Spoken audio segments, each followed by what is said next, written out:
Saudara, kasus tudingan ijazah palsu Joko Widodo terus berproses di Polda Metro Jaya. Roy Suryo CS meminta agar jadwal pemeriksaan sebagai saksi terlapor pada pekan ini ditunda dengan alasan memiliki agenda pada perayaan HUT RI ke-80. Sedianya saudara, Roy Suryo diperiksa terkait dengan kasus tudingan ijazah palsu Presiden ke-7 Joko Widodo pada hari Selasa 12 Agustus 2025. Namun melalui pengacaranya, Roy Suryo meminta menjadwalkan ulang pemeriksaannya dengan alasan sudah memiliki agenda perayaan HUT RI ke-80. Kasus tudingan ijazah palsu Joko Widodo yang ditangani Polda Metro Jaya sudah naik ke tahap penyidikan, saudara. Namun hingga saat ini belum ada penetapan tersangka. Ini lagi mau reschedule semua. Assalamualaikum warahmatullahi wabarakatuh. Klien kami atas nama Roy Suryo Noto Diprojo sebagai saksi terlapor juga sudah menerima surat panggilan polisi dan akan diperiksa hari Selasa 12 Agustus 2025. Belum bisa dipenuhi klien kami karena klien kami pada jadwal-jadwal yang berkenaan yang saya sebutkan tadi ya, ada Senin, Selasa, Rabu, Kamis yang menjelang 17 Agustus 2025 ini sudah teragendakan berbagai agenda jelang perayaan 17 Agustus 2025. Saudara, desakan terus muncul untuk segera mengeksekusi Sylvester Matutina dalam perkara fitnah terhadap Wakil Presiden ke-10 dan ke-12 RI Yusuf Kala. Di sisi lain, Projo justru meminta agar Sylvester diberikan amnesti oleh Presiden Prabowo.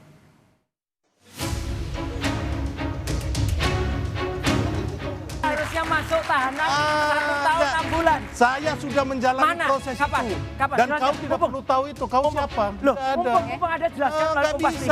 Kapan kamu masuk bukan penjara? penyelenggara negara. Kasus yang menjerat Ketua Umum Solidaritas Merah Putih, Sylvester Matutina, dalam perkara fitnah terhadap Wakil Presiden ke-10 dan ke-12 RI, Yusuf Kala, terus bergulir. Terlebih, sejak dijatuhi vonis hukuman penjara, hingga kini Sylvester belum ditahan untuk menjalani hukuman. Pengacara Roy Suryo CS pun mendesak agar Kejagung segera menahan Sylvester. Tetapi yang harus segera disegerakan dan ini sudah berkekuatan hukum tetap adalah melaksanakan eksekusi putusan Mahkamah Agung yang sudah diterbitkan di 2019 yang lalu yang berkaitan dengan vonis kepada terpidana saudara Sylvester Matutina yang sudah diganjar dengan 1 tahun dan 6 bulan. Dan sampai hari ini kami belum mendengar ada kabar dari Kejaksaan Negeri Jakarta Selatan telah mengeksekusi putusan tersebut. Padahal kami sudah mendatangi Kejaksaan Negeri Jakarta Selatan pada 31 Juli 2025 yang lalu. Desakan untuk segera mengeksekusi Sylvester sebelumnya juga sudah disuarakan oleh Komisi Kejaksaan RI. Kasus Pak Sylvester ya, itu sudah inkrah, sudah berkekuatan hukum tetap. Komisi Kejaksaan meminta kepada Kajari Jakarta Selatan untuk segera melakukan eksekusi. Sementara itu, di tengah desakan eksekusi Sylvester, rekan Sylvester dari Projo, Freddy Damanik, justru meminta agar Sylvester juga diberikan amnesti. Tujuan Persatuan Indonesia ini kan kasusnya juga mirip politik ya, katakanlah menyerang Pak JK. Ya, jadi sangat ada harapan, sangat ada potensi untuk kasus-kasus seperti termasuk untuk Bang Silver untuk diamnesti juga. Toh ini masih range waktu 17 Agustus memang waktunya. Sebelumnya, Kapus Penkum Kejaksaan Agung, Anang Supriyatna, menyebut kasus tersebut sudah inkrah dan dapat segera ditahan. Namun kini, Anang menyerahkan sepenuhnya kepada Kejaksaan Negeri Jakarta Selatan untuk pemanggilan Sylvester. Informasi dari pihak Kejari Jakarta Selatan, hari ini diundang yang bersangkutan. Kalau dia nggak datang ya silakan aja nanti.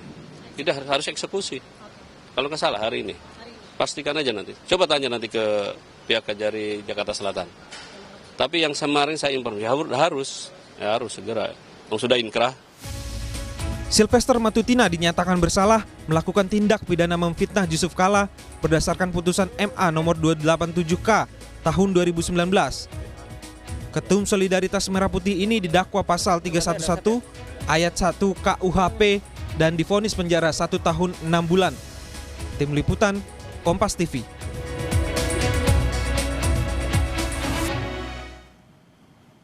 Lalu bagaimana jalannya proses penyidikan kasus tudingan ijazah palsu Joko Widodo? Kita tanyakan kepada jurnalis Kompas TV, sudah ada Jihan Jufri di Polda Metro Jaya.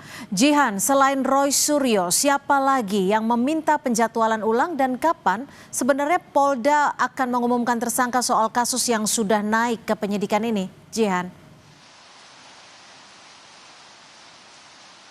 Ya, Cynthia dan juga saudara, memang masih terkait kasus ijazah Joko Widodo begitu ya.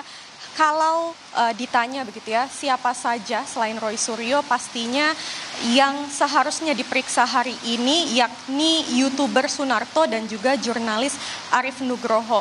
Memang informasinya bahwa mulai dari hari ini yakni hari Senin hingga hari Kamis mendatang ini seharusnya ada 9 orang yang diperiksa begitu ya, 9 orang terlapor.